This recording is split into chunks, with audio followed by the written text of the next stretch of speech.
संत रामपाल जी महाराज एक ऐसे महान संत जिन्होंने अपनी सतभक्ति, तत्व ज्ञान, करुणा और सेवा के बल पर समाज में नई मिसाल कायम की है।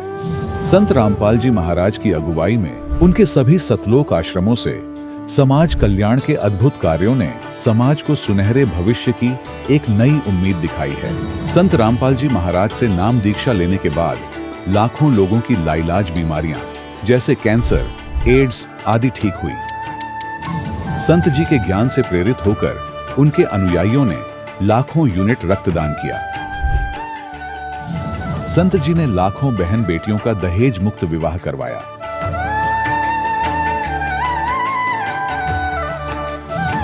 संत जी ने लाखों लोगों का नशा छुड़वाया, करोड़ों उजड़े परिवार बसे। संत जी के आश्रमों में समागम के दौरान निःशुल्क नेत्र चिकित्सा, दंत चिकित्सा प्रदान की जाती है। संत रामपाल जी महाराज द्वारा समय समय पर पर्यावरण संरक्षण के उद्देश्य से बड़े स्तर पर वृक्षारोपण किया जाता है। संत जी ने जरूरतमंदों को तत्काल राहत पहुंचाने के लिए एम्बुलेंस सेवा शुरू की। संत जी अपने अनुयायियों को देहदान के लिए प्रेरित करते हैं, जिससे मानवता की सेवा और चिकित्सा क्षेत्र में सुधार हो सके। संत रामपाल जी महाराज के सभी आश्रमों में हर रोज निःशुल्क भंडारा आयोजित किया जाता है, जहां हर वर्ग, हर जाति और हर धर्म के लोग एक साथ बैठकर भोजन करते हैं।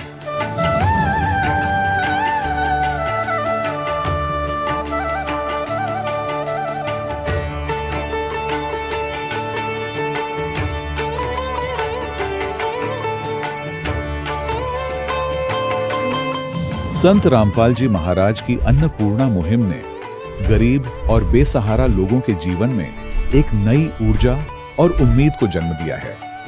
घर घर खाद्य सामग्री और जरूरी मदद पहुंचाकर संत रामपाल जी महाराज ने लोगों को दुख और मजबूरी से लड़ने की ताकत प्रदान की है।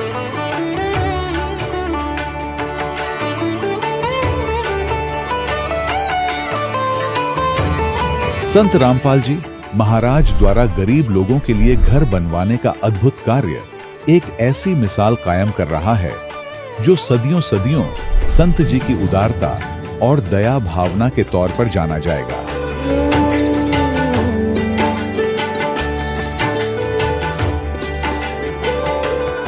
संत रामपाल जी महाराज के आश्रम में हजारों बुजुर्गों को सम्मान और प्यार के साथ जीवन जीने का अवसर मिलता है।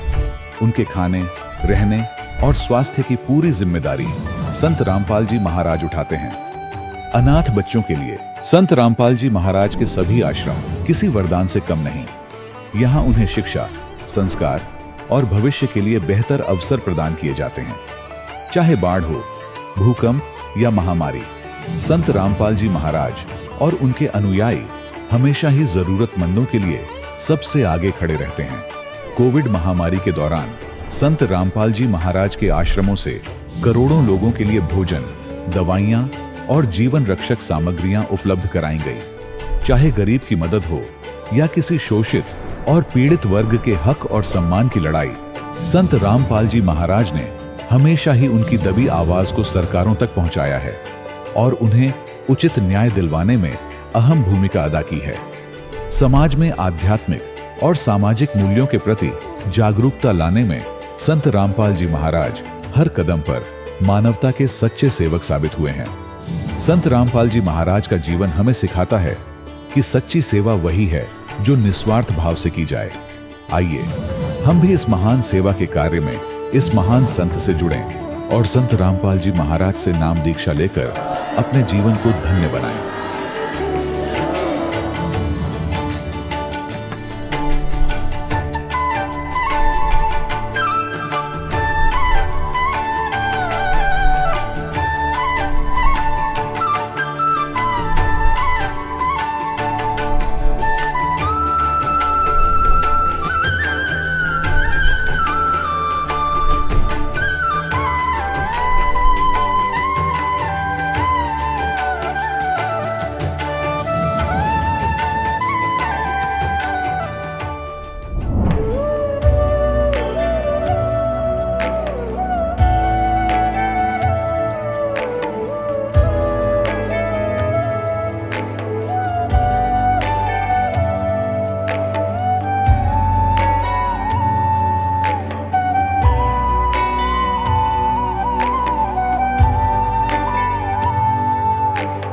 गीता अध्याय 15 के श्लोक 16-17 में 3 प्रभु बताए हैं।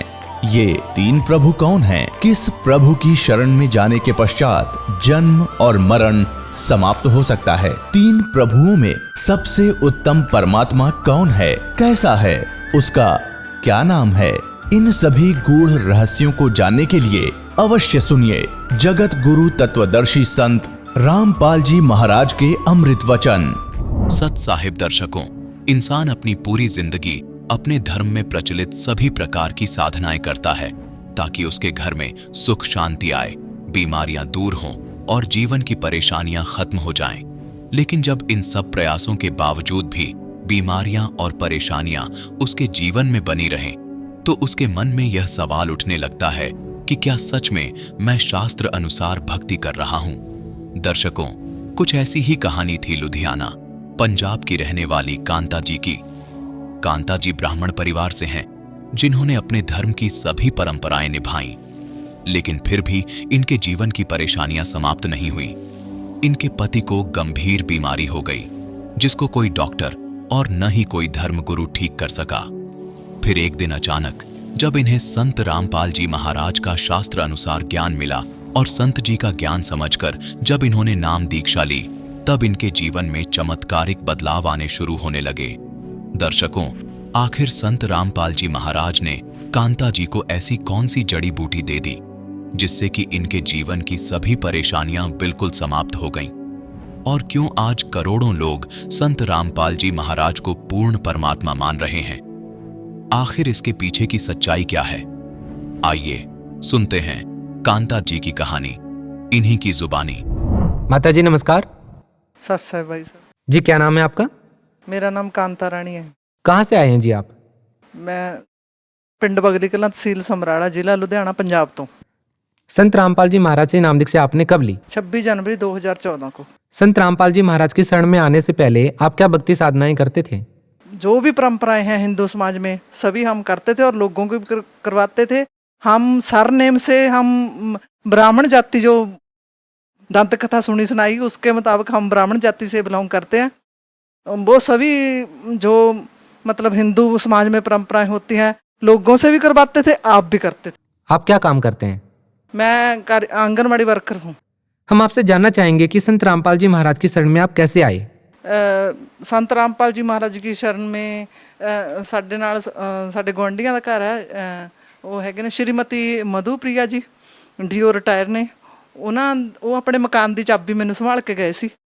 ਉਹਨਾਂ ਨੇ ਮੈਨੂੰ ਮਤਲਬ ਫੋਨ ਤੇ ਦੱਸਿਆ ਕਿ ਇਸ ਚੈਨਲ ਤੇ ਪ੍ਰੋਗਰਾਮ ਆਉਂਦਾ ਹੈ। ਸੰਤ ਰਾਮਪਾਲ ਜੀ ਦਾ ਨਾਮ ਨਹੀਂ ਉਹਨਾਂ ਨੇ ਲਿਆ, ਵੀ ਉਹਨਾਂ ਦਾ ਪ੍ਰੋਗਰਾਮ ਆਉਂਦਾ, ਤੁਸੀਂ ਉਹ ਪ੍ਰੋਗਰਾਮ ਦੇਖਿਆ ਕਰੋ। ਮੈਂ ਉਹਨਾਂ ਨੂੰ ਕਿਹਾ ਵੀ ਇਹ ਪ੍ਰੋਗਰਾਮ ਦੇ ਵਿੱਚ ਕੀ ਹੈ?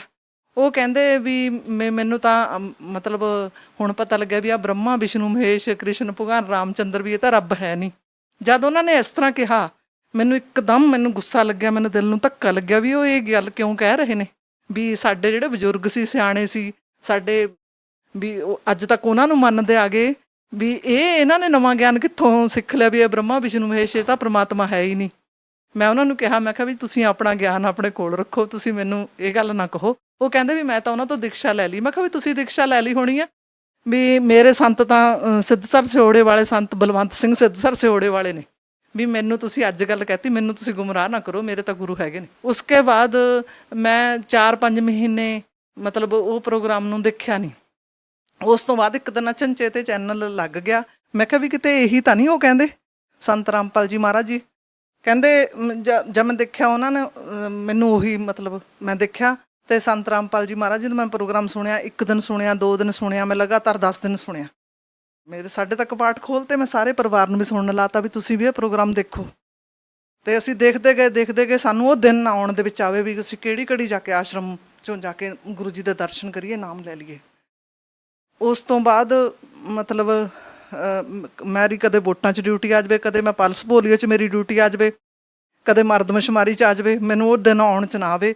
ਅਤੇ ਪਹਿਲਾਂ ਮੇਰਾ ਬੇਟਾ 20 ਜਨਵਰੀ ਨੂੰ ਜਾ ਕੇ ਮਤਲਬ ਨਾਮ ਲੈ ਆਇਆ ਅਤੇ 26 ਜਨਵਰੀ 2014 ਨੂੰ ਮੈਂ ਅਤੇ ਮੇਰੇ ਹਸਬੈਂਡ, ਜਿਨ੍ਹਾਂ ਦੇ ਮਤਲਬ ਕਿ ਬ੍ਰੇਨ ਹੈਮਰਜ ਹੋਇਆ ਸੀ, ਉਹਨਾਂ ਦੇ ਨਾਲ ਮਤਲਬ ਉਹਨਾਂ ਦਾ ਇੱਕ ਪਾਸਾ ਖੜ੍ਹ ਗਿਆ ਸੀ। ਅਸੀਂ ਇੰਨੀ ਬੁਰੀ ਹਾਲਤ ਵਿੱਚ ਉਹਨਾਂ ਨੂੰ ਲੈ ਕੇ ਬਹੁਤ ਮੁਸ਼ਕਿਲ ਨਾਲ ਪਹੁੰਚੇ ਸੀ। ਪਹਿਲਾਂ ਮੇਰਾ ਭਰਾ ਉਹਨਾਂ ਨੂੰ ਲੈ ਕੇ ਜਾਣ ਵਾਲਾ ਕੋਈ ਵੀ ਨਹੀਂ ਸੀ। ਮੇਰੇ ਬੇਟੇ ਨੂੰ ਕਿਤੇ ਕੰਮ ਸੀਗਾ ਤੇ ਅਚਨਚੇਤ ਮੇਰਾ ਭਰਾ ਅਪ੍ਰੈਲ ਦੇ ਵਿੱਚੋਂ ਆਉਣਾ ਸੀ ਤੇ ਉਹ ਮਤਲਬ ਕਿ ਜਨਵਰੀ ਦੇ ਵਿੱਚ ਗੁਜਰਾਤ ਦੇ ਵਿੱਚੋਂ ਆ ਗਿਆ। ਇਹੋ ਜਿਹਾ ਚਮਤਕਾਰ ਸਾਡੇ ਨਾਲ ਹੋ ਗਿਆ। ਮੇਰੇ ਭਰਾ ਨੇ ਗੱਡੀ ਦੇ ਵਿੱਚੋਂ ਇਹਨਾਂ ਨੂੰ ਚੁੱਕ ਕੇ ਹੀ ਲਾਇਆ, ਜਦੋਂ ਕਿ ਤੁਸੀਂ ਮੇਰਾ ਭਰਾ ਦੇਖੋ ਬਹੁਤ ਕਮਜ਼ੋਰ ਹੈ, ਇਹ ਇਹਨਾਂ ਦਾ 6 ਫੁੱਟ ਕੱਦ ਹੈ। ਉਹਨਾਂ ਨੇ ਇੰਨੀ ਪ੍ਰਮਾਤਮਾ ਦੀ ਕਿਰਪਾ ਹੋਈ, ਉਹਨਾਂ ਨੂੰ ਗੱਡੀ ਦੇ ਵਿੱਚ ਚੱਕ ਕੇ ਮੇਰੇ ਹਸਬੈਂਡ ਨੂੰ ਉਹਨਾਂ ਨੇ ਲਾ ਲਿਆ। ਜੇ ਤੁਸੀਂ ਦੇਖੋ ਤਾਂ ਮਤਲਬ ਜੇ ਉਹਨਾਂ ਦੀ ਉਸ ਵੇਲੇ ਦੀ ਹਾਲਤ ਦੇਖੋ ਤੇ ਅੱਜ ਉਹਨਾਂ ਦੀ ਹਾਲਤ ਦੇਖੋ ਤਾਂ ਤੁਸੀਂ ਹੈਰਾਨ ਰਹਿ ਜਾਓਗੇ ਵੀ ਇਹ ਉਹੀ ਬੰਦਾ ਜਿਹੜਾ ਇਹ ਉਦੋਂ ਲੈ ਕੇ ਗਏ ਸੀਗੇ ਇਹਨਾਂ ਨੂੰ। ਐਸੀ ਇਹਨਾਂ ਦੀ ਕਿਰਪਾ ਹੋਈ। ਬਸ ਉਸ ਤੋਂ ਬਾਅਦ ਸਾਡੇ ਤੇ ਪ੍ਰਮਾਤਮਾ ਨੇ ਸੁੱਖਾਂ ਦੀ ਝੜੀ ਲਾਤੀ। संत रामपाल जी महाराज से नाम दीक्षा लेने के बाद आपको क्या लाभ मिले? ਸਭ ਤੋਂ ਵੱਡਾ ਤਾਂ ਲਾਭ ਇਹ ਹੈ ਜੀ, ਜਿਹੜੇ ਅਸੀਂ ਭਟਕਦੇ ਫਿਰਦੇ ਸੀਗੇ, ਮੈਂ ਗੀਤਾ ਨੂੰ ਅਣਗਿਣਤ ਵਾਰ ਪੜ੍ਹਿਆ ਸੀ। ਗੁਰੂ ਗ੍ਰੰਥ ਸਾਹਿਬ ਨੂੰ ਮੈਂ 4.5 ਮਹੀਨੇ 'ਚ ਅਰਥਾਂ ਸਮੇਤ ਪੜ੍ਹਿਆ ਸੀਗਾ। ਉਹ ਸਾਨੂੰ ਸਾਰੇ ਅਰਥ ਸਮਝ ਆ ਗਏ। ਗੀਤਾ ਦੇ ਮਤਲਬ ਇੱਕ ਇੱਕ ਅਰਥ ਸਾਨੂੰ ਸਮਝ ਲੱਗ ਗਿਆ। ਸਾਨੂੰ ਸੰਤ ਰਾਮਪਾਲ ਜੀ ਮਹਾਰਾਜ ਨੇ ਮਤਲਬ ਜੋ ਸ਼ਰ ਪੁਰਸ਼, ਅਕਸ਼ਰ ਪੁਰਸ਼, ਪਰਮ ਅਕਸ਼ਰ ਪੁਰਸ਼, ਸਾਨੂੰ ਬਿਲਕੁਲ ਇਹਨਾਂ ਬਾਰੇ ਗਿਆਨ ਨਹੀਂ ਸੀ। ਉਹ ਸਾਰਾ ਸਮਝ ਆ ਗਿਆ ਵੀ ਕਿਸ ਪਰਮਾਤਮਾ ਦੀ ਸ਼ਰਨ 'ਚ ਜਾਣਾ ਚਾਹੀਦਾ, ਪਰਮਾਤਮਾ ਨੂੰ ਪਾਉਣ ਦਾ ਮੰਤਰ ਕਿਹੜਾ, ਉਹ ਸਾਨੂੰ ਸਾਰਾ ਪਤਾ ਲੱਗਿਆ। ਮਤਲਬ ਸਾਨੂੰ ਸਾਰਾ ਸਮਝ ਆ ਗਿਆ ਜਿਹੜਾ ਗੁਰੂ ਗ੍ਰੰਥ ਸਾਹਿਬ ਦੇ ਵਿੱਚ ਲਿਖਿਆ ਸੀਗਾ, ਇੱਕ ਓਂਕਾਰ ਸਤਿਗੁਰ ਪ੍ਰਸਾਦ, ਜਿਹਦੇ ਵਿੱਚ ਮੈਂ ਉਹਨਾਂ ਦਾ ਅਰਥਾਂ ਦਾ ਇਹ ਮਤਲਬ ਕੱਢਦੀ ਸੀ। ਮੈਂ ਉਹਦੇ ਵਿੱਚ ਅਰਥਾਂ ਸਮੇਤ ਮੈਂ ਪੜ੍ਹਿਆ ਸੀ ਗੁਰੂ ਗ੍ਰੰਥ ਸਾਹਿਬ ਨੂੰ। ਉਹਦੇ ਵਿੱਚ ਲਿਖਿਆ ਸੀ ਇੱਕ ਓਂਕਾਰ ਸਤਿਗੁਰ ਪ੍ਰਸਾਦ। ਜਗ੍ਹਾ ਜਗ੍ਹਾ ਤੇ ਆਉਂਦਾ ਕਿ ਪਰਮਾਤਮਾ ਇੱਕ ਹੈ। ਉਹ ਕਿਹਦੇ ਦੁਆਰਾ ਪ੍ਰਾਪਤ ਹੁੰਦਾ ਹੈ? ਗੁਰੂ ਦੁਆਰਾ ਪ੍ਰਾਪਤ ਹੁੰਦਾ। ਉਹ ਮੈਂ ਪੜ੍ਹਿਆ। ਪਰ ਸੰਤ ਰਾਮਪਾਲ ਜੀ ਮਹਾਰਾਜ ਜੀ ਦੀ ਸ਼ਰਨ 'ਚ ਆਉਣ ਤੋਂ ਬਾਅਦ ਮੈਨੂੰ ਪਤਾ ਲੱਗਿਆ ਵੀ ਉਹ 3 ਮੰਤਰ ਦੇ ਕੋਡ ਵਰਡ ਸੀਗੇ। ਓਮ ਤਤ ਸਤ, ਜੋ ਗੀਤਾ ਦੇ ਵਿੱਚ ਲਿਖਿਆ ਹੋਇਆ ਓਮ ਤਤ ਸਤ, ਇੱਕ ਓਂਕਾਰ, ਸਤਨਾਮ ਕਰਤਾ ਪੁਰਖ, ਉਹ ਤਿੰਨੋਂ ਮੰਤਰ ਦੇ ਕੋਡ ਵਰਡ ਗੁਰੂ ਗ੍ਰੰਥ ਸਾਹਿਬ ਦੇ ਵਿੱਚ ਸੀ। ਉਹ ਮੈਨੂੰ ਸੰਤ ਰਾਮਪਾਲ ਜੀ ਮਹਾਰਾਜ ਜੀ ਦੀ ਸ਼ਰਨ, ਤਤਵਦਰਸ਼ੀ ਸੰਤ ਰਾਮਪਾਲ ਜੀ ਮਹਾਰਾਜ ਜੀ ਦੀ ਸ਼ਰਨ ਵਿੱਚ ਆਉਣ ਤੋਂ ਬਾਅਦ ਪਤਾ ਲੱਗਿਆ। संत रामपाल जी महाराज की शरण में जो भी लोग जाते हैं उनका कहना है कि पहले वो बहुत नशा करते थे, लेकिन जब संत रामपाल जी महाराज की शरण में वो गए तो उनका नशा दूर हो गया। आपके साथ क्या अनुभव रहा जब आपके घर वाले संत रामपाल जी महाराज की शरण में चले जाते हैं, नाम दीक्षा ले लेते हैं? ਹਾਂਜੀ, ਮੈਂ ਬਚਪਨ ਤੋਂ ਹੀ ਮਤਲਬ ਬੀੜੀ ਤੋਂ ਬਹੁਤ ਨਫ਼ਰਤ ਕਰਦੀ ਸੀ। ਮੇਰੇ ਪਿਤਾ ਜੀ ਬੀੜੀ ਪੀਂਦੇ ਸੀ। ਸਾਡਾ ਆਪਸ 'ਚ ਬਹੁਤ ਖਿੱਚਾ ਤਾਣੀ ਰਹਿੰਦੀ ਸੀ। ਮੈਂ ਉਹਨਾਂ ਨੂੰ ਗੁੱਸੇ ਹੁੰਦੀ ਸੀ ਵੀ ਤੁਸੀਂ ਬੀੜੀ ਨਾ ਪੀਆ ਕਰੋ। ਮੈਂ ਉਹਨਾਂ ਦੇ ਭਾਂਡੇ ਵੀ ਅਲੱਗ ਖੜਤੇ ਸੀਗੇ ਵੀ ਤੁਸੀਂ ਬੀੜੀ ਨਾ ਪੀਆ ਕਰੋ। ਮੈਨੂੰ ਮਜ਼ਾਕ ਕਰਦੇ ਹੁੰਦੇ ਸੀ, ਕਹਿੰਦੇ ਵੀ ਜੇ ਤੇਰੇ ਘਰ ਵਾਲਾ ਬੀੜੀ ਪੀਂਦਾ ਹੋਇਆ ਫਿਰ ਤੂੰ ਕੀ ਕਰੇਂਗੀ। ਉਹੀ ਗੱਲ ਹੋਈ, ਮੇਰੇ ਘਰ ਵਾਲਾ ਬੀੜੀ ਪੀਂਦਾ ਸੀ। ਸਾਡੀ ਬਹੁਤ ਆਪਸ 'ਚ ਖਿੱਚਾ ਤਾਣੀ ਰਹਿੰਦੀ ਸੀ। ਮੈਂ ਬਹੁਤ ਰੋਕਦੀ ਸੀ ਵੀ ਤੁਸੀਂ ਬੀੜੀ ਨਾ ਪੀਆ ਕਰੋ, ਪਰ ਇਹ ਬੀੜੀ ਪੀਣ ਤੋਂ ਹਟਦੇ ਨਹੀਂ ਸੀ। ਕਾਫੀ ਦੇਰ ਮੇਰੇ ਕਲੇਸ਼ ਕਰਨ ਤੋਂ ਬਾਅਦ ਵੀ ਕੁਛ ਦਿਨ ਬੀੜੀ ਛੱਡ ਕੇ ਫੇਰ ਪੀਣ ਲੱਗ ਜਾਂਦੇ ਸੀਗੇ। ਪਰ ਸੰਤ ਰਾਮਪਾਲ ਜੀ ਮਹਾਰਾਜ ਜੀ ਦੇ ਗਿਆਨ ਸੁਣਨ ਤੋਂ ਬਾਅਦ ਮਤਲਬ ਉਹ ਖੁਦ ਅੱਜ ਰੋਂਦੇ ਨੇ, ਉਹਨਾਂ ਦੇ ਅੱਖਾਂ 'ਚੋਂ ਹੰਝੂ ਆ ਜਾਂਦੇ ਨੇ। ਉਹ ਕਹਿੰਦੇ ਵੀ ਜੇ ਇਹ ਗਿਆਨ ਮੈਨੂੰ ਪਹਿਲਾਂ ਮਿਲ ਜਾਂਦਾ, ਪਰ ਮੈਨੂੰ ਇਸ ਢੰਗ ਨਾਲ ਕਿਸੇ ਨੇ ਨਹੀਂ ਸਮਝਾਇਆ ਵੀ ਜਿਸ ਤਰ੍ਹਾਂ ਗੁਰੂ ਸੰਤ ਰਾਮਪਾਲ ਜੀ ਮਹਾਰਾਜ ਦੱਸਦੇ ਨੇ ਵੀ ਤੁਹਾਡੇ ਅੰਦਰ ਚੈਨਲ ਲੱਗੇ ਹੋਏ ਨੇ, ਜੇਕਰ ਤੁਸੀਂ ਇਹੋ ਜਿਹਾ ਨਸ਼ਾ ਕਰੋਗੇ ਤਾਂ ਮਤਲਬ ਉਹ ਜਿਹੜੇ ਦੇਵੀ ਦੇਵਤਾ ਤੁਹਾਨੂੰ ਕੋਈ ਲਾਭ ਨਹੀਂ ਦੇਣਗੇ, ਮਤਲਬ ਤੁਹਾਡੇ ਨੁਕਸਾਨ ਹੀ ਹੋਣਗੇ। ਵੀ ਜੇ ਇਸ ਤਰ੍ਹਾਂ ਮੈਨੂੰ ਕੋਈ ਸਮਝਾਉਂਦਾ ਤਾਂ ਮੈਂ ਬੀੜੀ ਨੂੰ ਬਿਲਕੁਲ ਵੀ ਟੱਚ ਨਾ ਕਰਦਾ। माता जी, आपने संत रामपाल जी महाराज जी को ही अपना गुरु क्यों बनाया? ਸੰਤ ਰਾਮਪਾਲ ਜੀ ਮਹਾਰਾਜ ਜੀ ਕੋ ਗੁਰੂ ਇਸ ਲਈ ਬਣਾਇਆ ਕਿ ਉਹ ਜਿਹੜੀ ਵੀ ਭਗਤੀ ਬਤਾ ਰਹੇ ਨੇ ਉਹ ਸਾਰੀ ਸ਼ਾਸਤਰਾਂ ਦੇ ਵਿੱਚ ਲਿਖੀ ਹੋਈ ਆ। ਸ਼ਾਸਤਰਾਂ ਦੇ ਅਨੁਕੂਲ ਭਗਤੀ ਦੱਸ ਰਹੇ ਨੇ। ਤੇ ਮਤਲਬ ਜਿਹੜੀ ਅਸੀਂ ਸਾਰੀ ਕੁੱਲ ਦੁਨੀਆ ਭਗਤੀ ਕਰ ਰਹੀ ਹੈ, ਹਿੰਦੂ, ਮੁਸਲਿਮ, ਸਿੱਖ, ਈਸਾਈ, ਸਾਰੇ ਜਿਹੜੀ ਭਗਤੀ ਕਰਦੇ ਨੇ ਸਾਰੀ ਸ਼ਾਸਤਰਾਂ ਦੇ ਵਿਰੁੱਧ ਕਰ ਰਹੇ ਨੇ। ਜਿਹੜੀ ਗੁਰੂ ਜੀ ਭਗਤੀ ਦੱਸਦੇ ਨੇ ਸਾਰੀ ਸ਼ਾਸਤਰਾਂ ਦੇ ਅਨੁਸਾਰ ਹੈ, ਸਾਰੀ ਸ਼ਾਸਤਰਾਂ ਦੇ ਵਿੱਚ ਪ੍ਰਮਾਣਿਤ ਹੈ ਜੀ। संत रामपाल जी महाराज जी ने विश्व के जितने भी धर्मगुरु हैं उनकी भक्ति पत्ति पर एक प्रश्न चिन्ह लगा दिया है। उनका कहना है कि जितने भी धर्मगुरु हैं वो अपने शिष्यों को, श्रद्धालुओं को शास्त्र के विरुद्ध भक्ति साधना बता रहे हैं। अब भगत समाज इस बात का निर्णय कैसे करे कि संत रामपाल जी महाराज सही भक्ति विधि बता रहे हैं या अन्य धर्मगुरु सही भक्ति विधि बता रहे हैं? ਦੇਖੋ ਜੀ, ਬਿਨਾਂ ਸੋਚੇ ਸਮਝੇ, ਬਿਨਾਂ ਕਿਸੇ ਨੂੰ ਦੇਖੇ ਪਰਖੇ, ਉਹਦੀ ਗਹਿਰਾਈ ਤੱਕ ਜਾਏ ਤੋਂ ਬਿਨਾਂ ਕੋਈ ਕਹਿ ਦੇਵੇ ਵੀ ਮਤਲਬ ਇਹ ਗਲਤ ਹੈ, ਇਹ ਸਹੀ ਹੈ। ਗਲਤ ਕਹਿਣਾ ਵੀ ਗਲਤ ਗੱਲ ਹੈ। ਪਹਿਲਾਂ ਮਤਲਬ ਪੂਰੀ ਗਹਿਰਾਈ ਤੱਕ ਜਾਓ। ਸੰਤ ਰਾਮਪਾਲ ਜੀ ਮਹਾਰਾਜ ਜੀ ਦਾ ਪ੍ਰੋਗਰਾਮ ਚੈਨਲ 'ਤੇ ਰੋਜ਼ਾਨਾ ਆਉਂਦਾ। ਮੇਰੀ ਸਾਰੇ ਭਗਤ ਸਮਾਜ ਨੂੰ ਹੱਥ ਬੰਨ੍ਹ ਕੇ ਬੇਨਤੀ ਹੈ ਵੀ ਤੁਸੀਂ ਉਸ ਪ੍ਰੋਗਰਾਮ ਨੂੰ ਇੱਕ ਦਿਨ ਨਹੀਂ, 2 ਦਿਨ ਨਹੀਂ, 3 ਦਿਨ ਨਹੀਂ, 10 ਦਿਨ ਵੀ ਨਹੀਂ, ਤੁਸੀਂ ਉਸ ਪ੍ਰੋਗਰਾਮ ਨੂੰ ਲਗਾਤਾਰ 4 ਮਹੀਨੇ ਦੇਖੋ ਬਿਨਾਂ ਨਾਗਾ ਪਾਏ। ਤੁਹਾਨੂੰ ਆਪਣੇ ਆਪ ਪਤਾ ਲੱਗ ਜਾਊਗਾ ਵੀ ਕੀ ਗਲਤ ਹੈ ਕੀ ਸਹੀ ਹੈ। बहन जी, संत रामपाल जी महाराज ने विश्व के सभी धर्मगुरुओं को आध्यात्मिक ज्ञान चर्चा के लिए आमंत्रित भी किया। उस ज्ञान चर्चा को देखने के बाद आपने क्या फैसला लिया? ਜੋ ਸੰਤ ਢੋਲ ਦੇ ਡੰਕੇ ਤੇ ਟੀਵੀ ਦੇ ਮਾਧਿਅਮ ਤੋਂ, ਸੀਡੀ ਦੇ ਮਾਧਿਅਮ ਤੋਂ, ਕਿਤਾਬਾਂ ਦੇ ਮਾਧਿਅਮ ਤੋਂ ਮਤਲਬ ਪੂਰੇ ਜ਼ੋਰ ਸ਼ਾਰ ਨਾਲ ਮਤਲਬ ਇਹ ਪ੍ਰਚਾਰ ਕਰ ਰਹੇ ਨੇ ਵੀ ਜਿੰਨੇ ਵੀ ਹਿੰਦੂ ਮੁਸਲਿਮ ਸਿੱਖ ਈਸਾਈ ਨੇ ਸਾਰੇ ਸ਼ਾਸਤਰਾਂ ਦੇ ਅਨੁਸਾਰ ਵਿਰੁੱਧ ਭਗਤੀ ਕਰ ਰਹੇ ਨੇ। ਨਾ ਕੋਈ ਦੁਨੀਆ ਭਰ ਦੇ ਵਿੱਚ ਕੋਈ ਵੀ ਸੰਤ ਨਹੀਂ ਠੀਕ ਹੈਗਾ। ਉਹ ਸ਼ਰੇਆਮ ਕਹਿ ਰਹੇ ਨੇ ਜੇ ਦਾਸ ਹੈ, ਸ਼ਰੇਆਮ ਕਹਿ ਰਹੇ ਨੇ ਜੇ ਦਾਸ ਹੈ। ਮੈਂ ਸਾਰੇ ਭਗਤ ਸਮਾਜ ਨੂੰ ਇਹੀ ਕਹਿਣਾ ਚਾਹੁੰਦੀ ਹਾਂ ਜੋ ਪ੍ਰਮਾਤਮਾ ਨੂੰ ਪਾਉਣਾ ਚਾਹੁੰਦੇ ਨੇ, ਇਹੀ ਕਹਿਣਾ ਚਾਹੁੰਦੀ ਹਾਂ ਵੀ ਉਹ ਮਤਲਬ ਇਹ ਚੀਜ਼ ਦੇਖਣੀ ਚਾਹੀਦੀ ਹੈ ਉਹਨਾਂ ਨੂੰ ਵੀ ਇਹ ਕਿਉਂ ਕਹਿ ਰਹੇ ਨੇ, ਵੀ ਫਿਰ ਕੀ ਠੀਕ ਹੈ, ਵੀ ਨਾ ਹਿੰਦੂ ਠੀਕ ਹੈ, ਨਾ ਮੁਸਲਿਮ ਠੀਕ ਹੈ, ਨਾ ਈਸਾਈ ਠੀਕ ਜਾ ਰਹੇ ਨੇ, ਨਾ ਕੋਈ ਸੰਤ ਠੀਕ ਹੈ, ਫਿਰ ਕੀ ਠੀਕ ਹੈ। ਇਹ ਸੰਤ ਰਾਮਪਾਲ ਜੀ ਮਹਾਰਾਜ ਦਾ ਪ੍ਰੋਗਰਾਮ ਦੇਖਣ ਤੋਂ ਬਾਅਦ ਉਹਨਾਂ ਨੂੰ ਆਪਣੇ ਆਪ ਨਿਰਣੇ ਹੋ ਜਾਊਗਾ। ਮੇਰੀ ਗੁਜ਼ਾਰਿਸ਼ ਹੈ ਕਿ 85% ਮੈਨੂੰ ਆਸ ਹੈ ਕਿ ਜਦ ਸੰਤ ਰਾਮਪਾਲ ਜੀ ਮਹਾਰਾਜ ਦਾ ਗਿਆਨ ਸੁਣਨਗੇ, ਉਹਨਾਂ ਦੀ ਗਹਿਰਾਈ ਤੱਕ ਜਾਣਗੇ, ਉਹਨਾਂ ਦੀਆਂ ਬੁੱਕਾਂ ਪੜ੍ਹਨਗੇ, ਉਹਨਾਂ ਨੂੰ ਆਪਣੇ ਆਪ ਨਿਰਣੇ ਹੋ ਜਾਊਗਾ। 85% ਸਮਾਜ ਬਿਨਾਂ ਮਤਲਬ देर कहे जल्दी तो जल्दी इधर आ जाऊगा। संत रामपाल जी महाराज से नाम दीक्षा लेने के बाद आपको और क्या लाभ मिले?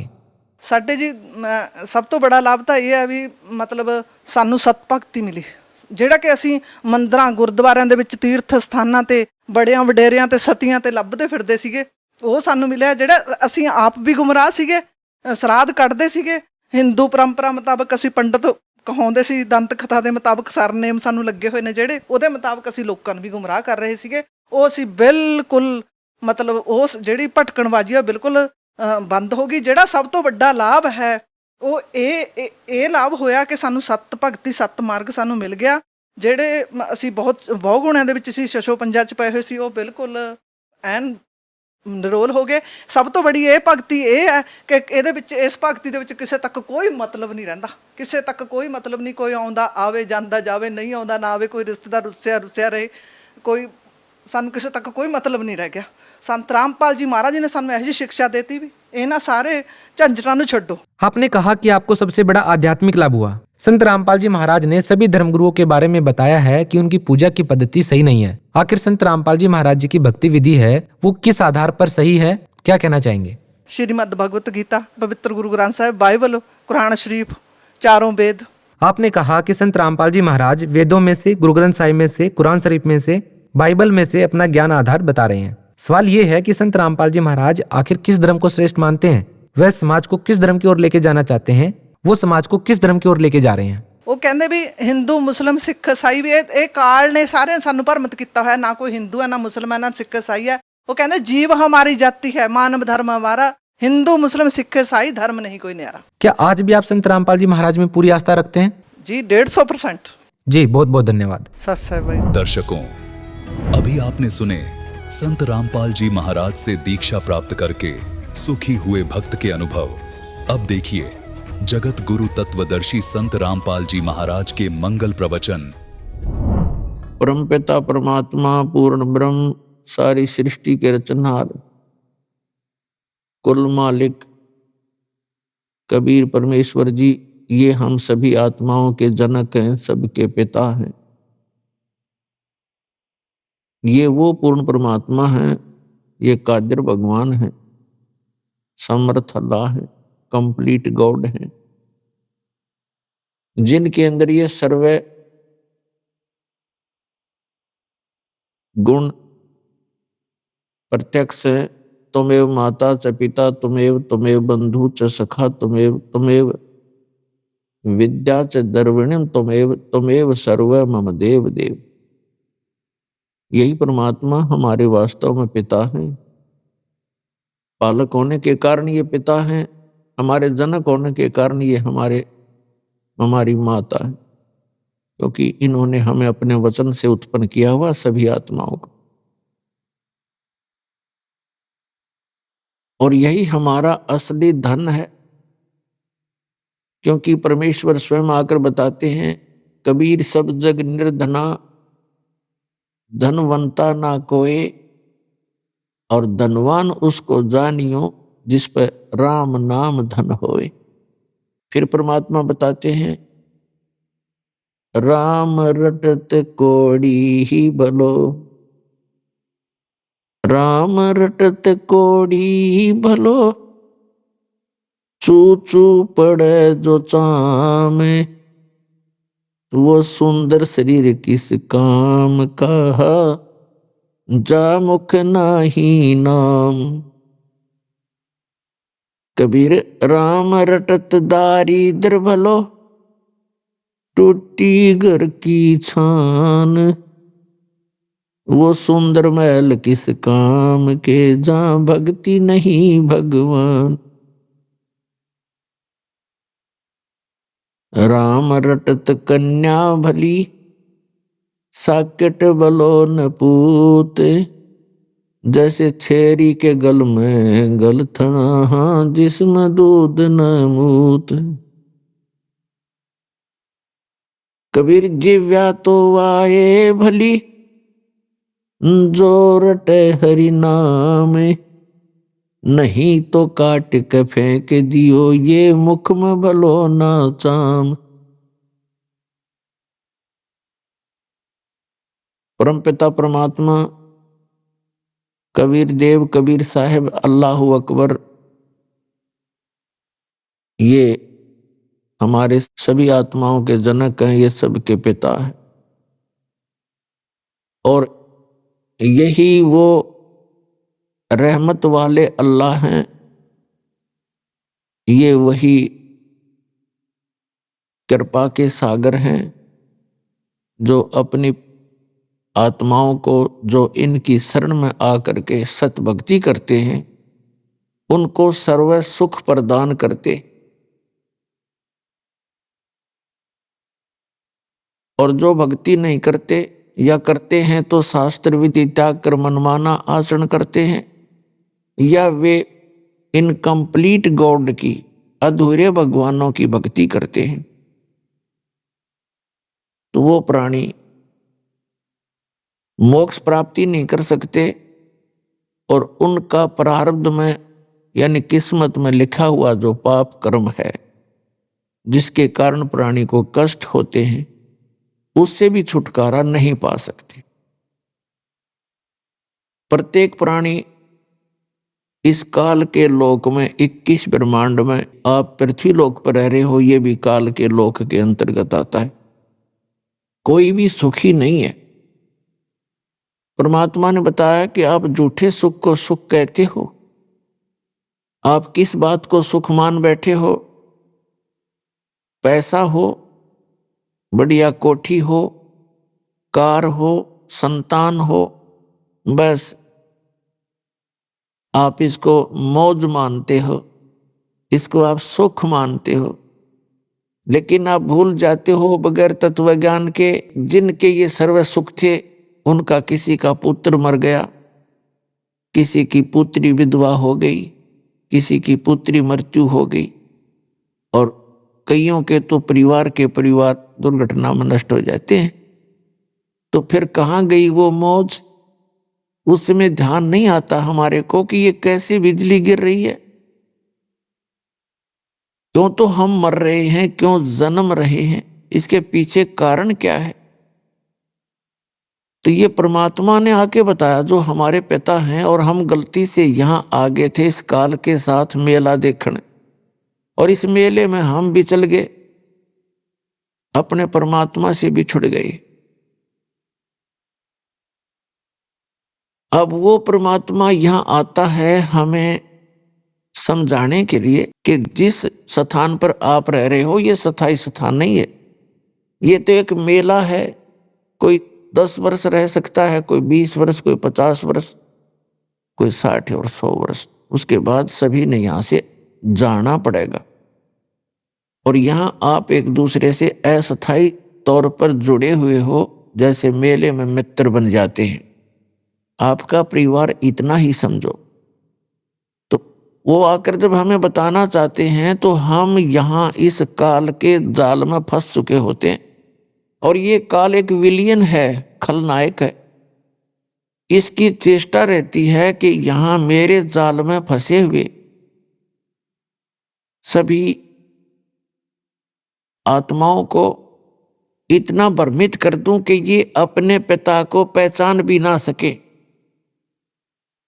और इसने ऐसा ही कर रखा है।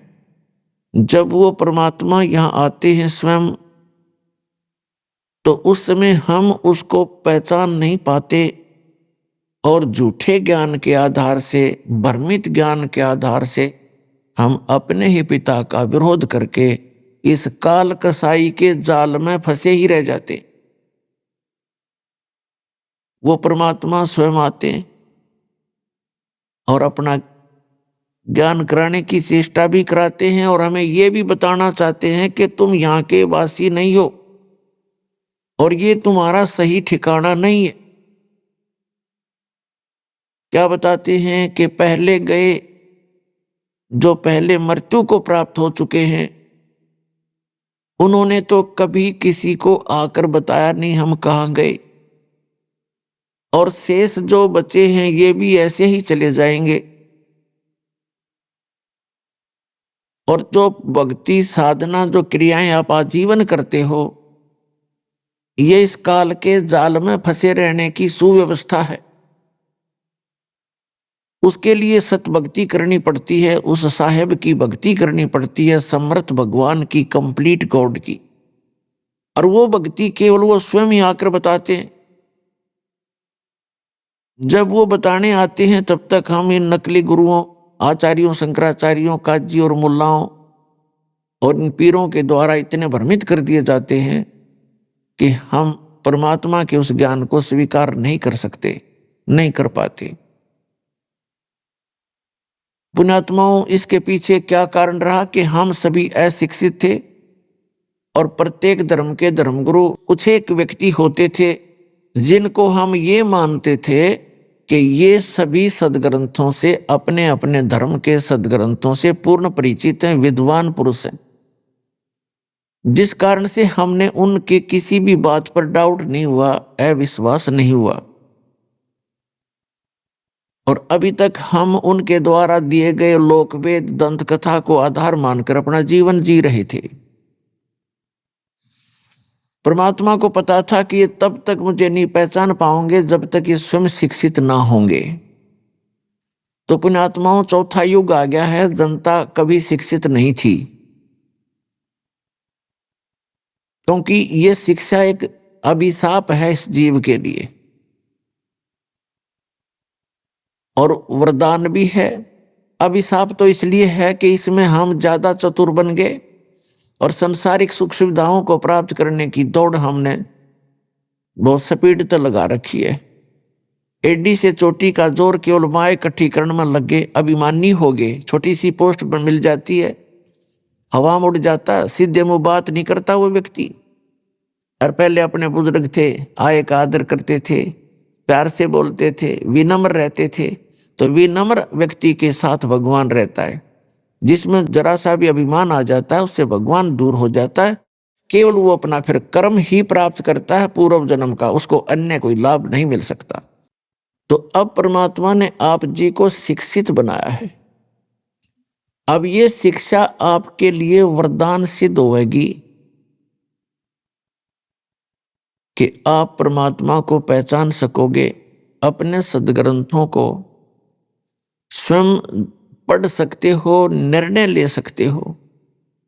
और इस मनुष्य जीवन का मूल उद्देश्य है केवल परमात्मा प्राप्ति, भक्ति करके सतलोक जाने के लिए ही ये मनुष्य जीवन प्राप्त होता है। जो क्रियाएं हम करते थे, संतानों उत्पत्ति,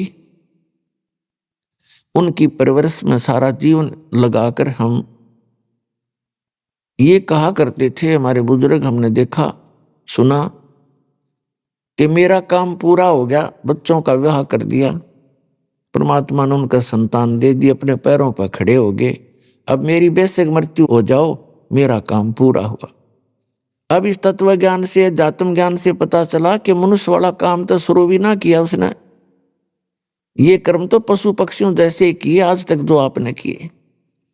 तो इस मनुष्य जीवन का यदि कोई मूल उद्देश्य है, केवल परमात्मा प्राप्ति है। और आप जी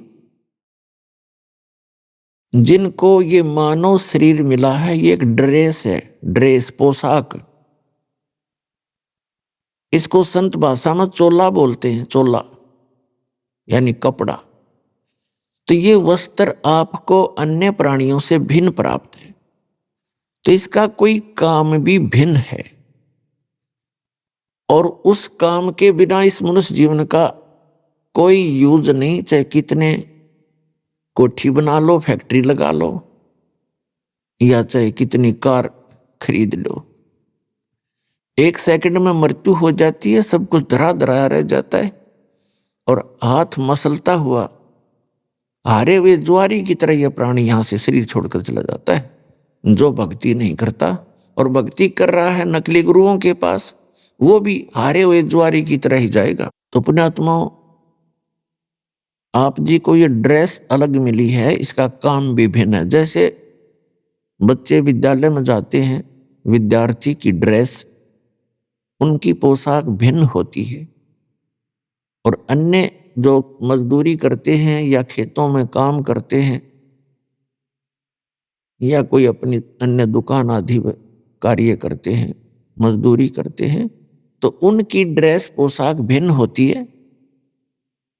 और ड्रेस पहनकर जाते हैं जो विद्यार्थी हैं, उनको फ्री कर दिया जाता है परिवार की तरफ से कि बेटा और बेटी तुम अपनी शिक्षा ग्रहण करो, अपना भविष्य बनाओ। और यदि वो बच्चे उस शिक्षा काल में, विद्यार्थी जीवन में अपना उद्देश्य को ध्यान में ना रखकर, पढ़ाई ना करके कोई सिनेमा देखता है, कोई ताश खेलता है, या कोई ऐसे ही गप्पे मारता रहता है, तो उनको फिर बाद में बहुत पछताना पड़ता है जब उनका विद्यार्थी जीवन समाप्त हो जाता है। एक समय एक व्यक्ति सड़क के ऊपर, रोड के ऊपर वहां मिट्टी डाल रहा था, मजदूरी कर रहा था।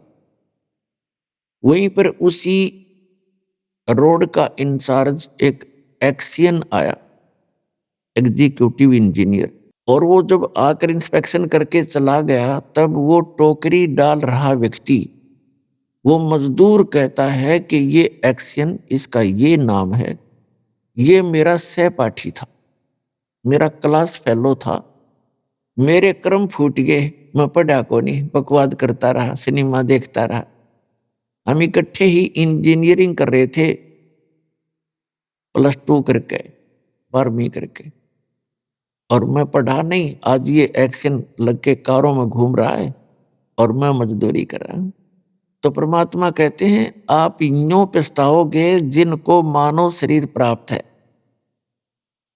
ये विद्यार्थी हो तुम, और जो बच्चे इधर ध्यान देंगे, अपना इस मूल उद्देश्य को पूरा कर लेंगे, सत्य भक्ति, पूर्ण संत की खोज करके, सत्य भक्ति करके, ये तो चले जाएंगे सतलोक में, जहां कोई दुख नहीं, सुख ही सुख है, और फिर कभी मृत्यु नहीं होगी, कभी वृद्ध अवस्था आपको नहीं सतावेगी। वो सृष्टि है रहने की। ये तो सजा प्राप्त प्राणी यहां पर डाल दिए गए हैं जिन्होंने वहां गलती की थी एक बार। तो जो यहां से सत्य भक्ति करके चले जाएंगे तो वो तो सुख पाएंगे उसे, जो पढ़कर एक्शन लग गया, और दूसरे दुख पाओगे जो इस मनुष्य जीवन के अंदर केवल राजनीति में, कोठी बनाने में, बंगले बनाने में, बूटी सूटी लाने में और बेमतलब की बकवाद करके अपना जीवन व्यर्थ कर जाते हैं। वो ऐसे पछताएंगे जैसे वो मजदूर पछता रहा था, फिर गधे कुत्ते बनकर मजदूर लगेंगे। इसलिए परमात्मा ने आकर स्वयं ज्ञान दिया है कि आप भक्ति करो, और जो भक्ति नहीं करते वो चाहे भले ही आज आपको सुखी नजर आते हैं, वो उनके पूर्व जन्म की शुभ कर्मों की बैटरी चार्ज है, आगे चार्जर लग नहीं रहा। तो जब तक पूर्व जन्म की बैटरी चार्ज है, यानी पुण्य कर्म है, वो उनके चलेंगे, तब तक तो उसको कोई परेशानी नहीं होगी। और जब परेशानी आने लगेगी, बैटरी डिस्चार्ज होगी, पुण्य क्षीण हो जाएंगे, फिर उस पर कहर पे कहर टूटेंगे।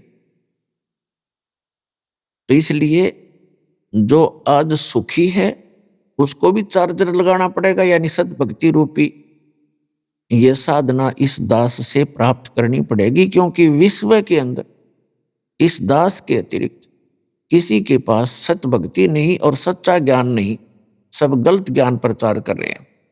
और इसके अंदर कोई मान बढ़ाई नहीं करनी चाहिए, क्योंकि हम कई प्रकार से भ्रमित हो गए। जैसे किसी व्यक्ति ने किसी भयंकर रोग की दवाई खोज ली तो उसके पास दवाई लेनी चाहिए, चाहे राष्ट्रपति का रोग हो उसने भी जाना चाहिए, इसमें क्या दिक्कत है। तो थोड़ी सी भी बुद्धि से काम आप लोगे तो ना अभिमान सतावेगा, आपको अपना कल्याण नजर आवेगा, तो तुरंत आकर के नाम लीजिए।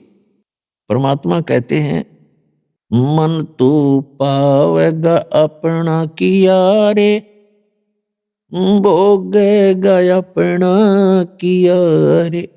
मन तू पावेगा अपना किया रे, भोगेगा अपना किया रे। राजा राम की कार उलंगी, गई सीता लंक मजारी। राजा राम की कार उलंगी, गई सीता लंक मजारे। सेतु बंधा जब सेना उतरी, चढ़ गए पद्म 18, मन तू पावेगा अपना किया रे, भोगेगा अपना किया रे। लंका तोड़ी बेलंका रे तोड़ी, वो अहि रावण से मारे। लंका तोड़ी बेलंका रे तोड़ी, अहि रावण से मारे। 10 मस्तक रावण के काटे, विभीषण को राज दिया रे, मन तू पावेगा अपना किया रे, भोगेगा अपना किया रे। प्रहलाद पैज परवान करी है, धर नरसिंह अवतारे। प्रहलाद पैज परवान करी है, धर नरसिंह अवतारे। दीन दयाल दया कर उतरे, एरना कुश उदर वेदार, मन तू पावेगा अपना किया रे, भोगेगा अपना किया रे। हा हा हु बंदे होते तौलत हैं बलवारे। आहा हु बंदे होते तौलत हैं बलवारे। गज और गरावणे भव सागर, 10 सेंस अधिकार, मन तू पावेगा अपना किया रे, भोगेगा अपना किया रे। भाई श्वास घटो बलहीन भयो जद, खेच लिया मजदारे। श्वास घटा बलहीन भयो जद, खेच लिया मजदारे। अर्ध नाम रसना से टेरा, वो सुमृत है रंकारे, मन तू पावेगा अपना किया रे, भोगेगा अपना किया रे। भाई नारद मुनि त्रिकाली रे योगी, जिन मन गर्भ किया रे। नारद मुनि त्रिकाली रे योगी, जिन मन गर्भ किया रे। पल में पूत बहतर जाए, ये रोवत केस उपाड़े, मन तू पावेगा अपना किया रे, भोगेगा अपना किया रे। भाई कृष्ण गुरु दुर्वासा होते, 56 कोटि सिंगारे। कृष्ण गुरु दुर्वासा रे होते, 56 कोटि सिंगारे। अम्बरीश के चले अपुठे, वो दुर्वासा से हारे, मन तू पावेगा अपना किया रे, भोगेगा अपना किया रे। भाई दुर्योधन और दुशासन को द्रौपदी चीर उतारे। दुर्योधन और दुशासन को द्रौपदी चीर उतारे। अंधे को पीन देई थी, वो बढ़ गए अंत अपारे, मन तू पावेगा अपना किया रे, भोगेगा अपना किया रे। भाई भीष्म पिता और द्रोणाचार्य कर्ण से बाणों मारे। भीष्म पिता और द्रोणाचार्य ये कर्ण से बाणों मारे। महाभारत में टटीरी के राखे वहां घंटा टूटे पड़ा रे, मन तू पावे गया अपना किया रे, भोगे गया अपना किया रे। भाई 33 करोड़ यज्ञ में आए वो से 88 सारे, 33 कोटि जग में आए से 88 सारे। 12 कोटि वेद के वक्ता वहां सुपच का शंख बजारे, मन तू पावे गया अपना किया रे, भोगे गया अपना किया रे। भाई चमरा कनक जनेऊ काढ़ा विप्र पंडित सब हारे, चमरा कनक जनेऊ काढ़ा पंडित विपर सब हारे। जुल्हे के घर बालद आई वो केसों से बन जा रे, मन तू पावे गया अपना किया रे, भोगे गया अपना किया रे। मीराबाई को मारन लागे जहर का प्याला प्यारे, मीराबाई को मारन लागे जहर का प्याला प्यारे। पीवत ही अमृत हो लाग्या, हो गया सर्द ही और, मन तू पावे गया अपना किया रे, भोगे गया अपना किया रे। कंस केसी चानौर खपावण जीतन मल अखारे, कंस केसी चानौर खपावण जीतन मल अखाड़े। कृष्ण को तो यश दिया ये कबीर न कारज सारे, मन तू पावे गया अपना किया रे, भोग गया अपना किया रे। भाई शंखों कृष्ण करें खवासी, धन तू सृजन हारे, शंखों कृष्ण करें खवासी, धन तू सृजन हारे। दास गरीब करे को सरवर ऐसा शीश हमारे, मन तू पावे गया अपना किया रे, भोगे गया अपना किया रे, मन तू पावे गया अपना किया रे, भोगे गया अपना किया रे। पुण्यात्माओं, ये जो वाणी दास ने आपको सुनाई है ये आदरणीय गरीबदास साहिब जी ने अपने मुख कमल से बोली है, लेकिन ये ज्ञान गॉड गिवन है। पूर्ण परमात्मा, वो समर्थ परमात्मा जो कंप्लीट गॉड है, पूर्ण परमात्मा कबीर साहिब जी आदरणीय गरीबदास साहिब जी को आकर मिले थे। खेतों के अंदर जब वो गऊ चरा रहे थे, 10 वर्ष के बालक पाली गए हुए थे, गवाले थे, और भी बहुत से गांव के व्यक्ति बड़े छोटे अन्य भी अपने अपने गऊओं को इकट्ठा ही चरा रहे थे। तो वहां परमात्मा आए थे, एक जिंदा महात्मा का रूप बनाकर, एक साधु संत का रूप बनाकर, और गरीबदास जी की आत्मा को निकाल के सतलोक लेकर गए थे। ऊपर के ब्रह्मांडों का सारा विवरण दिखाया था, ब्रह्मा विष्णु महेश के लोक दिखाए, धर्मराज का लोक दिखाया, क्या क्या यहाँ की व्यवस्था है, आप यहाँ जन्मते मरते क्यों हो, इसका कारण क्या है, ये सब उनको प्रत्यक्ष करवाया था। किनको? आदरणीय गरीबदास साहिब जी को। आदरणीय गरीबदास साहिब जी को फिर परमात्मा अपने सतलोक लेकर गए थे, जिसे सचखंड कहते हैं, जिसको शाश्वत स्थान कहते हैं, सनातन परमधाम गीता में कहा है। वहां ले गए थे, फिर वापस छोड़ा था लाकर।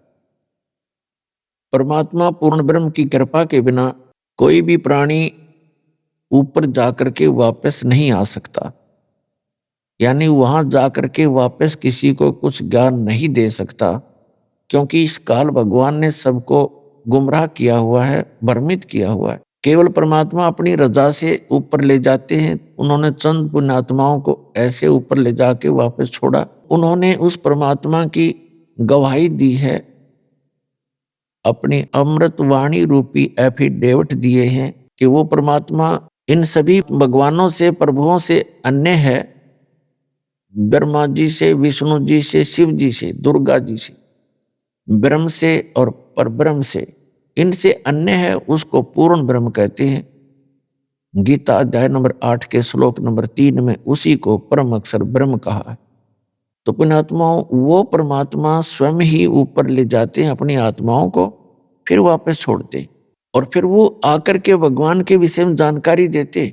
उनमें से एक गरीबदास जी हैं जो परमात्मा से प्राप्त यथार्थ ज्ञान के आधार से क्या बता रहे हैं कि जिस लोक में आप रह रहे हो, ये तो केवल भक्ति करने के लिए आपको मानव शरीर दिया जाता है इस लोक में।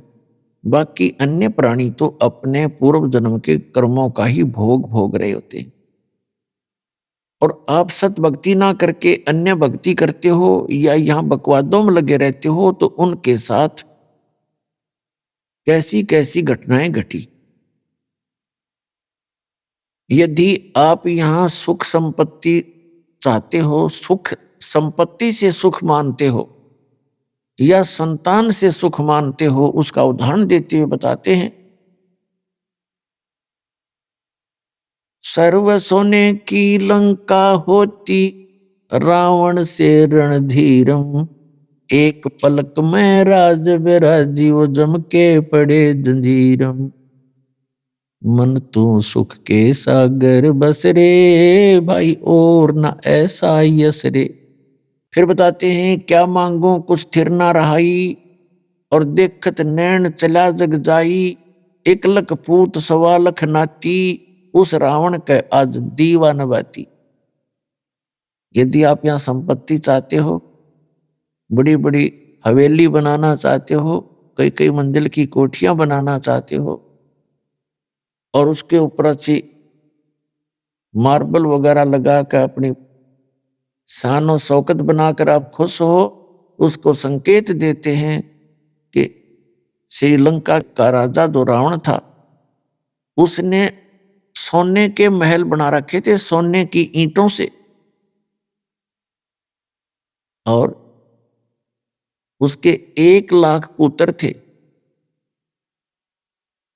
और ऐसे कुबद्ध करने वालों का जो सत भक्ति नहीं करते, रावण भक्ति भी करता था लेकिन भगवान शंकर की करता था, तमोगुणी शंकर की। और ये भगवान आपको केवल वर्क डन ही दे सकते हैं, जैसा करोगे वैसा ही पाओगे, इसमें कोई परिवर्तन नहीं कर सकते। और वो समर्थ परमात्मा जो पूर्ण ब्रह्म है, सत्य पुरुष है, अकाल मूर्त है, वो कबीर देव है, कबीर साहब है, जो काशी में बनारस में धानक रूप में आए थे। 120 वर्ष रहे वो, ये ज्ञान ही दिया करते थे और एक झोंपड़ी में बैठकर सारे ब्रह्मांडों का संचालन भी करते थे और हम सबका पालन पोषण भी करते थे। वो पूर्ण परमात्मा है। जब तक हम सत भक्ति नहीं करते तो अपना कर्म ही मिलता है। तो यहाँ याद दिलाना चाहते हैं, यदि तुम संतान ही परमात्मा से मांगते हो या आपको संतान प्राप्त है, बेटा और बेटी, उनकी अच्छी कोई व्यवस्था है, उनके बढ़िया रोजगार चल रहे हैं और आप निश्चिंत होकर बैठ गए हो, मूल उद्देश्य भूल गए हो भगवान का, तो आपकी भूल है। 1 लख पूत सवा लख नाती और उस रावण का कोई दीवा न बाती, दीपक लगाने वाला नहीं शेष बचा। तो इस गंदे लोक में आप इन्हीं व्यवस्थाओं से संतुष्ट हैं, तो आपका भूल लाग रही है। उस भूल को तोड़ने के लिए परमात्मा आते हैं या अपना कोई दास भेजकर आपको सजग करते हैं कि आप अपना मूल उद्देश्य भूल चुके हो। उसके लिए याद दिलाते हैं कि जो भक्ति करते हैं उनकी भगवान मदद करते हैं। अभी आपने सुने संत रामपाल जी महाराज के मंगल प्रवचन। आइए अब सुनते हैं संत रामपाल जी महाराज से नाम दीक्षा लेकर सत भक्ति करके अद्भुत लाभ प्राप्त करने वाले अनुयायी के विचार। जब मनुष्य के जीवन में पापों का दौर शुरू होता है और उसको यह पाप रूपी बादल घेर लेते हैं, तो उसका जीवन नर्क समान हो जाता है और ऐसे में मनुष्य को परमात्मा के अलावा और कोई दिखाई नहीं देता। दर्शकों, ऐसी ही कहानी थी छत्तीसगढ़ के रहने वाले कामता प्रसाद जी की। कामता प्रसाद जी पहले कबीरपंथी संत गुरु घासीदास से जुड़े हुए थे और उनके द्वारा बताई गई भक्ति साधना कर रहे थे, लेकिन फिर भी इन्हें ना तो शारीरिक सुख मिला और ना ही मानसिक शांति। दर्शकों, आज कामता प्रसाद जी का कहना है कि जब से मैंने संत रामपाल जी महाराज की शरण ग्रहण की है, तब से मैं असली कबीरपंथी बन गया हूँ। मुझे वास्तव में कबीर साहिब के ज्ञान और उनकी सद्भक्ति का ज्ञान अब हुआ है। दर्शकों, आखिर कामता प्रसाद जी ने एक कबीरपंथी संत को छोड़कर दूसरे कबीरपंथी संत की शरण क्यों अपनाई है? आइए जानते हैं कि इसके पीछे की सच्चाई क्या है। सुनते हैं कामता प्रसाद जी की कहानी, उन्हीं की जुबानी। नमस्कार सर। सत साहब सर। सर क्या नाम है आपका? कामता प्रसाद बंजारे नाम है, वैसे डॉक्टर बनर्जी के नाम से जानते हैं मेरे को सर। ग्राम बरछा और जिला मुंगेली, तहसील पथरिया और छत्तीसगढ़ का रहने वाला हूँ सर। कामता प्रसाद जी, संत रामपाल जी महाराज जी से नाम उपदेश आपने कब लिया? 24/2/2018 को लिया सर।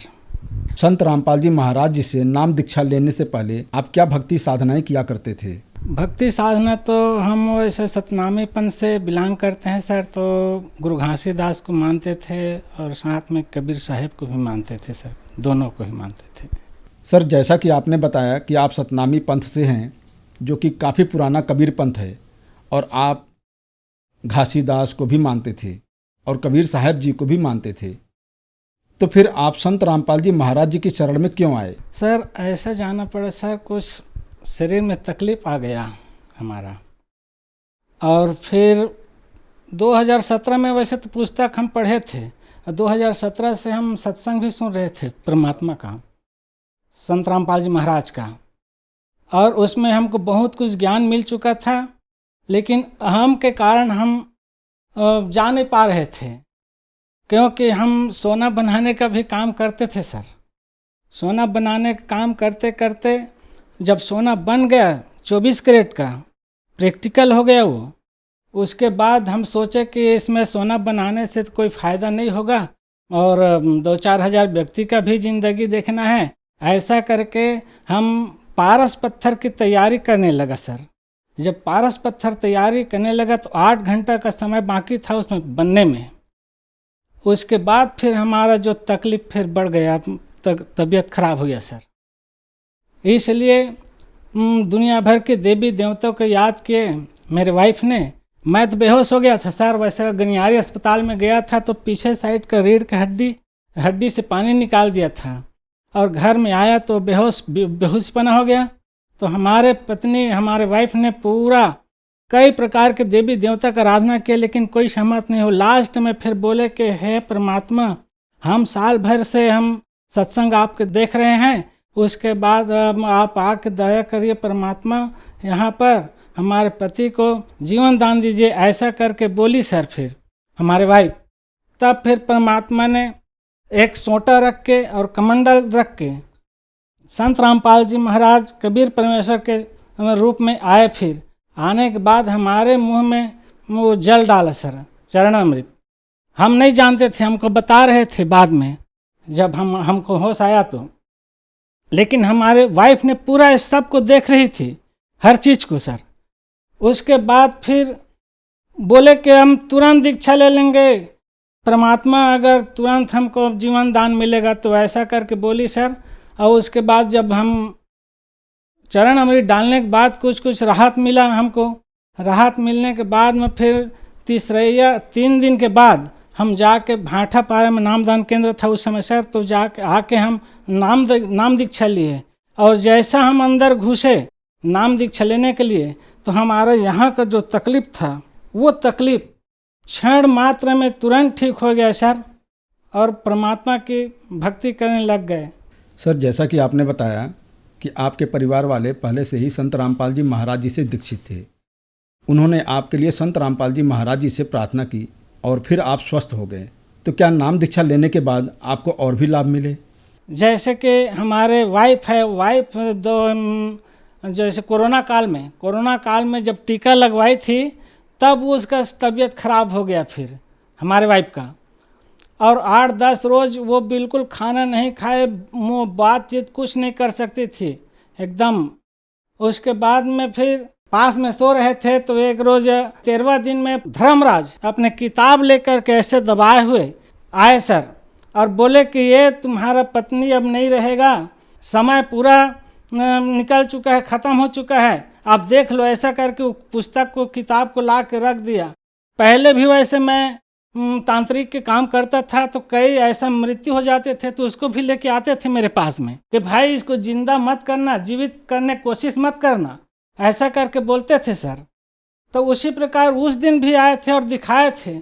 तो सुबह जब उठा, समय 4 बजे का था, तो उठा तो मैं उनसे पूछा कि आपका तो समय है ही नहीं है, अब 11:30 बजे राइट फिक्स है, उसमें लिखा है।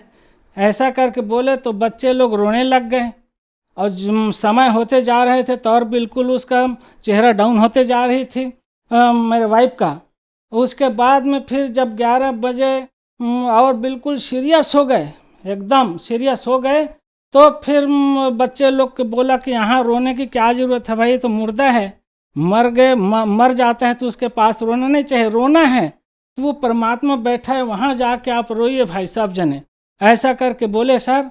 तो वहाँ जाके गद्दी के पास में जाके फिर रोने लगे। तब फिर परमात्मा 11:40 में ठीक फिर आया और वहाँ जब उठ नहीं सकती थी, बैठ नहीं सकती थी, वो खुद उठ के बैठ गई और बोलने लगे कि यहाँ से खिसको खिसको, मेरा पिताजी आ गया, मेरा परमात्मा आ गया मेरा। ऐसा करके संत रामपाल जी को संबोधन किया सर, और हाथ को ऐसा किया तो प्रसाद भी आ गया उसके हाथ में और चरण अमृत भी आ गया, जिसको जगत के लोग भी देखे। तो फिर वो उसको जीवन दान मिला वहीं पर परमात्मा आने के बाद।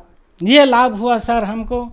और एक लाभ और बताता हूँ सर, हमारे पास गाड़ी वाड़ी नहीं था, तो एक दिन हम दंडवत किए शाम को, दीपक वगैरह जला करके, तो बोले कि परमात्मा गाड़ी के हमको भी ज़रूरत है, कोई भी ढंग से व्यवस्था करिए परमात्मा, ऐसा करके बोले सर मन में। तब परमात्मा दया किया, हमारे खाता में 15,000 रुपया तीसरा दिन आ गए और उस 15,000 रुपये को धर के हम गाड़ी लेने के लिए चल दिए सर, और गाड़ी ले लिया।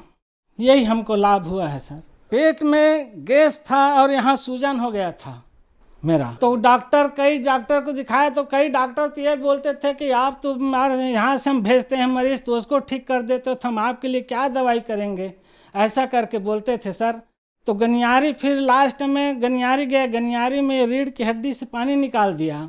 सर, संत रामपाल जी महाराज जी से नाम दीक्षा लेने के बाद आपको बहुत सारे लाभ मिले, तो सर ऐसा कैसे संभव हो पा रहा है कि जो भी श्रद्धालु संत रामपाल जी महाराज जी से नाम उपदेश लेते हैं उनको तुरंत ही लाभ मिलने शुरू हो जाते हैं? सर ऐसा है, ये भक्ति मार्ग सबसे बड़ा चीज़ है भक्ति मार्ग में सर, क्योंकि संत रामपाल जी महाराज है वो शास्त्र अनुकूल भक्ति बता रहा है, जो शास्त्र में बिल्कुल प्रमाणित है, एक एक ठो उसको बता रहा है, उस नाम वो नाम देता है, उसमें पावर है, शक्ति है सर। तो बड़े बड़े रोग है, बड़े बड़े बीमारी है, वो कट जाता है। इसलिए हमारा पेट का जो बीमारी था वो भी कट गया सर, परमात्मा की दया कर दिया संत रामपाल जी ने। सर, संत रामपाल जी महाराज जी से नाम उपदेश कैसे लिया जा सकता है? सर आजकल तो कई चैनलों में सत्संग आता है और उसके नीचे पीली पट्टी चलती है, उसमें नंबर रहता है सर, उस नंबर से आप कांटेक्ट करके अपने नज़दीकी नामदान केंद्र से पता करके आप दीक्षा ले सकते हैं सर। धन्यवाद सर। साहेब